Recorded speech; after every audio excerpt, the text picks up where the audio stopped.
শনিবার দুপুরে জগৎপুরের বাসাভাটি অঞ্চল মুহূর্তে পরিণত হয় আতঙ্কের কেন্দ্রে। সঞ্জয় মল্লিকের বাড়িতে হঠাৎ গ্যাস সিলিন্ডার লিক হতে দাউ দাউ করে আগুন জ্বলে ওঠে।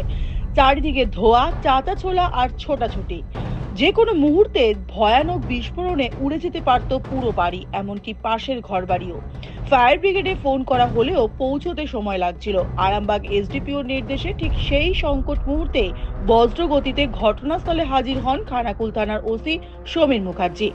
প্রথমেই তিনি তৎপরতায় এলাকার বাসিন্দাদের নিরাপদ দূরত্বে সরিয়ে দেন। এরপর রীতিমতো মৃত্যুকে হাতের মুঠোয় নিয়ে জ্বলন্ত সিলিন্ডারটি ঘর থেকে টেনে বের করে নিজে হাতে পুকুরে ফেলে দেন। থেমে যায় আগুনের দাপট, রক্ষা পায় গোটা এলাকা।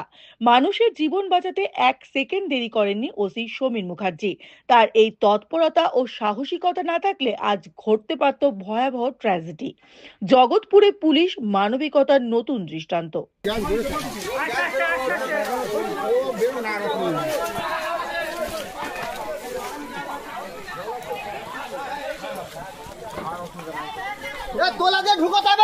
ঢুকোতে হবে, ফেল দিলে হবে না,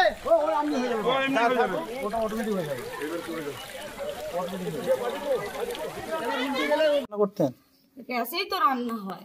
আচ্ছা, গ্যাস ছাড়াই তো আমাদের বন্যা এলাকার নিচেই তো ঘর। এখানে বন্যা জল আছে এখানটায়? এখানটাও তো উঠে যাবে, নিচে কোথাও জায়গা নেই তেমন। কিভাবে আঙুলটা ধরলো? রান্না করতে করতে পাইপটা লিক করে গেছে। ওই রান্না করতে করতে গ্যাসের লিক করে। পুলিশ এসেছিল?